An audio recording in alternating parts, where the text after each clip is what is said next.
I don't believe men were created to be pawns in someone else's game. I believe we were created to be steward kings.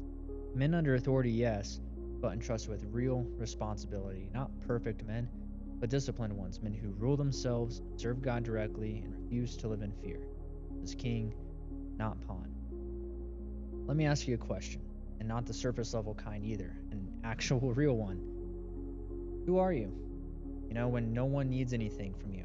No expectations, no pressure, no one to impress, no one to manage, just you. Most men honestly don't have an answer to that.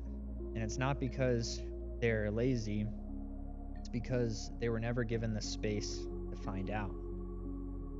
This didn't just start in adulthood, okay? This started early on, earlier than most men actually realize. You grew up in environments where something fell off. Nothing that was necessarily catastrophic, but unstable, emotionally unpredictable. The environment that shapes you is really important. Maybe it looked like walking on eggshells, trying not to upset anyone, sensing tension in the room before it was even spoken. Or it could have even been, feeling responsibility or keeping things calm. So you learned really quickly that if things aren't right around me, then I'm not safe. And that changes how you develop. So this is where a lot of us adapted, not consciously, but strategically. You started asking yourself a different question. You didn't ask yourself, who am I? But instead, you started asking yourself, who do they need me to be? Most likely, you became the child that was agreeable, easy to deal with, low maintenance, and aware of everyone else's emotion. You learned how to read people, how to adjust, how to smooth things over. Not to control them, but simply just to survive them. And it worked for a period of time. And that's the part that most people miss. It actually worked. You avoided conflict, you kept the peace, you navigated situations better than others. But from the outside, like, you looked mature beyond your years. You looked put together and easygoing. And there was a cost associated with that because every time you adjusted yourself, you moved further and further away from actually knowing yourself. You became skilled at knowing, what others needed, but unfamiliar with who you actually were inside.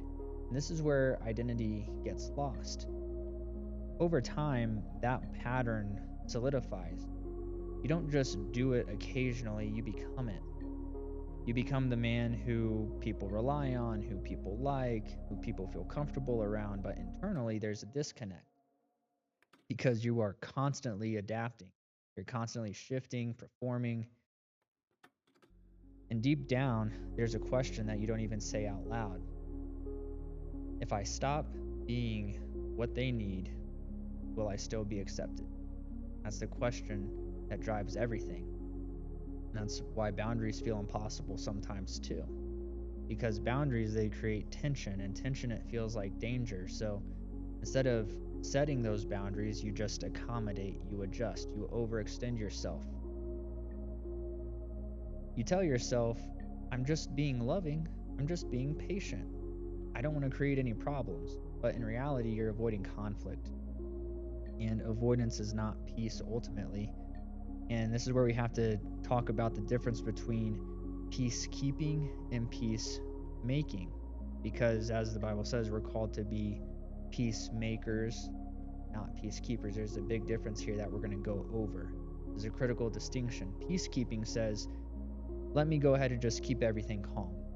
Peacemaking says, let me align things with the truth, even if it creates tension first. Sadly, you learn the first, but the second requires identity, and identity requires clarity. You cannot lead your life if you don't know who you are. You cannot stand firm if you're always adjusting, and you cannot be the king of your own life if you're shaped by everyone else around you. This is the modern man's problem. Most men today are not aggressive, they're not rebellious, they're adaptive. And that sounds good until you realize what it produces. Because it'll produce a man who doesn't know his own preferences, who doesn't know his own boundaries, doesn't know what he actually wants in life. He just simply knows how to respond. So when life slows down and no one's pulling on him, when there's silence, he feels lost because for the first time there is nothing that he needs to respond to, and that's when it hits. I don't actually know who I am. Not fully anyway, not clearly. So why is this so common? Because a whole entire generation grew up this way. We weren't necessarily abused, but definitely emotionally misaligned. No guidance into identity, just shaped by the environment around us, and that carried into adulthood. It doesn't disappear all that easy, it evolves. Evolves into relationships where you lose yourself. You know, you work where you perform instead of lead. Faith, where you follow externally, but you feel disconnected internally. Here's the pattern in relationships. You meet someone, things click, and slowly you start adjusting again, becoming what they need, losing what you didn't even realize you had, until one day you feel empty and you don't know why exactly, because from the outside, everything looks all right, but internally you've disappeared again. This isn't weakness, okay? This is adaptation. It's what you learned to survive.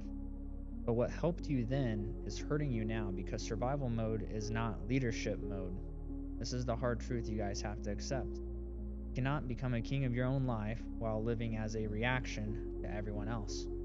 Jesus was never reactive. Jesus didn't adjust to people's expectations. He didn't become what others needed him to be. He knew exactly who he was. And that's why he was able to serve. Because he wasn't serving out of insecurity, he was serving from identity, and that's the difference. So the first step before you can lead, before you can serve anyone properly, before you can become a true king, you have to confront this. You've been living as who others needed you to be. That has to change. It doesn't need to be like aggressive or this big grand thing, okay, but it has to be intentional. And this is where the journey begins, not with action, but first with awareness.